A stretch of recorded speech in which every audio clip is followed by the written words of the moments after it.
If you owned all the money in the world, going bankrupt would be mathematically impossible, right? You'd have infinite resources, infinite purchasing power, infinite ability to pay debts. Bankruptcy couldn't happen. Except history proves otherwise, spectacularly otherwise. 16th century Spain controlled the greatest treasure in human history, the silver mines of Potosí in Bolivia. Galleons arriving monthly, loaded with tons of precious metal. More wealth flowing into one nation than any empire had ever possessed. The Spanish real became the global reserve currency. Spain was the undisputed superpower, the richest state on earth. 40 years later, Spain had declared bankruptcy 4 times. 1557, 1560, 1575, 1596, 4 sovereign defaults in 4 decades. The empire with all the silver couldn't pay its debts. How? Because infinite money isn't infinite wealth. Because silver isn't prosperity. Because Spain made a fatal mistake that every debt-fueled, non-producing economy eventually makes. They stopped making things. And when you stop producing, all the money in the world can't save you.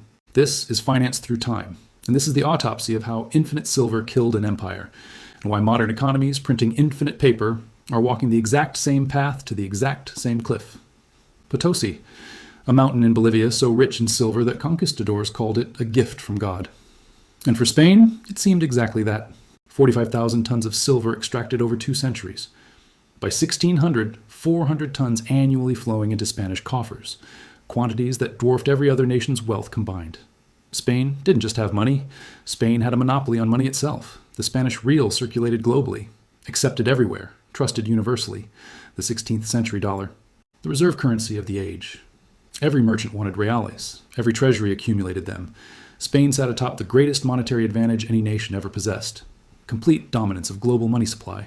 This should have made Spain invincible, should have funded unstoppable development, should have built industries, infrastructure, innovation that cemented Spanish supremacy for centuries. Should have, didn't, because something unexpected happened. Something that always happens when money becomes too easy. Spain stopped working. Why manufacture goods when you can buy them? Why build ships when you can purchase them? Why develop industries when you can import products? Why labor when you're rich? Spanish nobility began viewing work as beneath them, as degrading, as something for lesser nations. They had silver, they were wealthy. Wealthy people don't work, they consume. Agriculture declined, manufacturing never developed. Shipbuilding atrophied. Every productive industry withered, not from lack of resources, from abundance of money. Because when purchasing power is infinite, production seems unnecessary, seems inefficient, seems like wasting effort on things you can simply buy. So Spain became a conduit. Silver flowed in from America. Immediately flowed out to France for wine, to England for wool, to Netherlands for ships, to Italy for manufactured goods. The silver arrived on galleons from Potosí, left on merchant vessels to productive European economies. Spain touched it briefly, spent it on consumption, but never built wealth with it, because wealth isn't money. Wealth is productive capacity, the ability to create goods and services, to generate value, to produce what others need. Spain had money, didn't have wealth, and confused one for the other. Assumed possessing currency meant possessing prosperity. Forgot that real power comes from making things, not having things. But here's where it gets darker, where the true damage reveals itself. The silver didn't just fail to create prosperity, it actively destroyed it. Through a mechanism economists now call the Cantillon Effect. Though 16th century Spaniards didn't have the term, they definitely experienced the consequences. Silver entered Spain through specific channels. Arrived at royal treasury first, went to nobility, to connected merchants, to the elite. They got the money first. While prices were still low, while goods were still affordable, they spent immediately, bought everything. Land, art, luxuries, imported goods, got maximum value from their silver. Then the silver trickled down, to shopkeepers, to craftsmen, to farmers, to workers. But by the time it reached them, prices had already adjusted. The money supply had increased. Inflation had kicked in. What cost 1 real when the elite bought it now cost 4. The silver reached common people after it had already lost most of its purchasing power. This is the Cantillon Effect. Money doesn't enter an economy evenly, enters at specific points. Whoever gets new money first benefits enormously. Buys before prices adjust, gets real goods for nominal currency. Everyone else gets destroyed. Receives the money after inflation has already occurred, after purchasing power has already eroded, after the value has already been extracted by those who got there first. Spain experienced the price revolution, inflation on a scale Europe had never seen. Between 1500 and 1650, Spanish prices quadrupled. Not from scarcity, from monetary expansion, from silver flooding the economy faster than productive capacity could grow, creating the illusion of wealth while destroying actual prosperity. The Spanish elite got richer, massively richer, could buy anything, could import everything, could live in unprecedented luxury, while Spanish farmers couldn't afford tools, workers couldn't afford food, small businesses couldn't compete with imported goods. The productive base of the economy collapsed while the consuming elite flourished. Inflation isn't a natural phenomenon, it's a wealth transfer. From those who get money late to those who get it early, from producers to consumers, from workers to elites, from the future to the present. Spain's silver created the greatest upward wealth transfer in European history. Enriched the top, devastated everyone else, hollowed out the middle, left nothing but luxury at the top and poverty at the bottom. You'd think unlimited silver would prevent debt problems, would make borrowing unnecessary. Spain had money. More money than anyone. Why borrow? Except Spain borrowed massively, constantly, unsustainably, because even infinite money isn't enough when spending is even more infinite.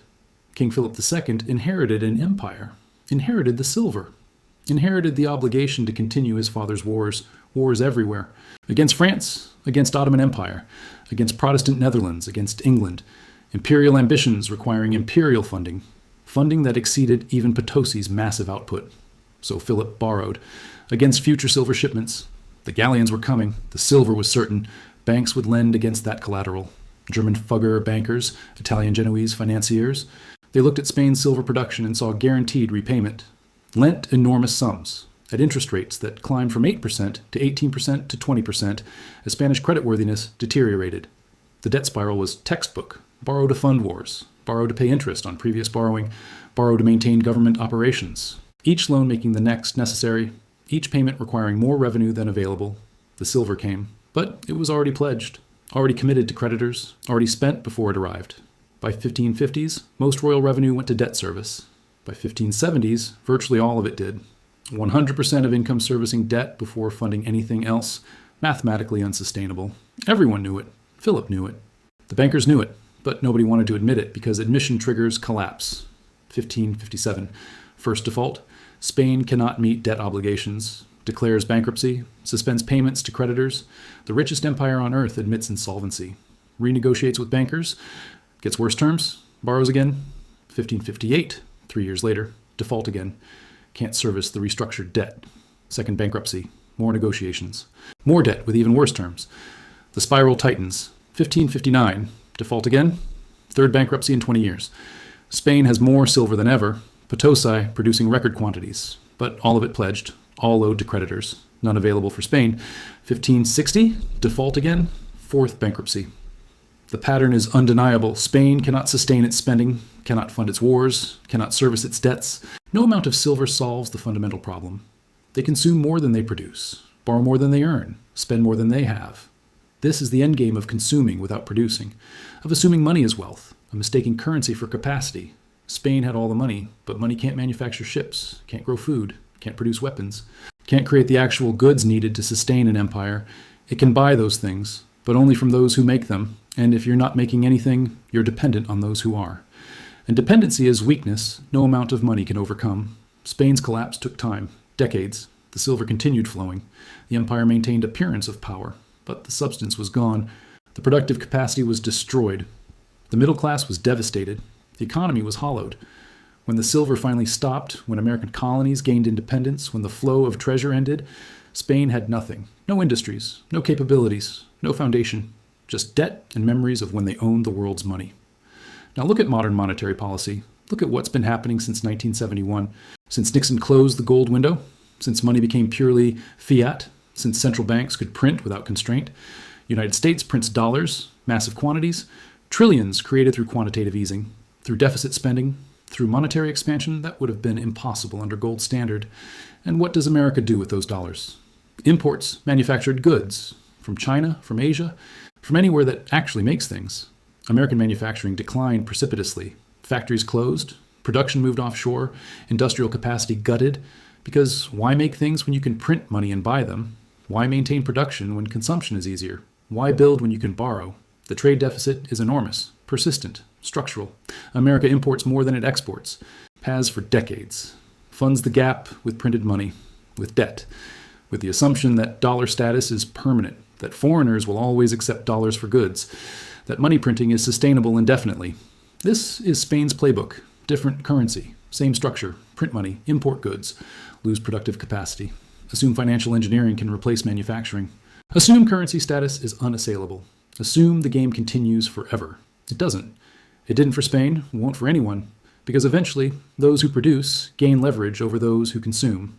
Eventually, creditors stop lending. Eventually, the currency loses acceptance. Eventually, the gap between money and productive capacity becomes undeniable. And when it does, all the printed money in the world can't prevent the reckoning. Spain proved this 500 years ago, proved that infinite money can't save you from economic dysfunction, that printing currency doesn't create wealth, that consumption without production is slow-motion suicide, that the mathematics always win eventually. This is finance through time. We follow the money to show you that Spain's silver and America's dollar are the same story with different metals. Spain trusted silver, stopped producing, and collapsed. Do you think modern economies printing infinite digital currency while shutting factories will end differently? Let's discuss in the comments.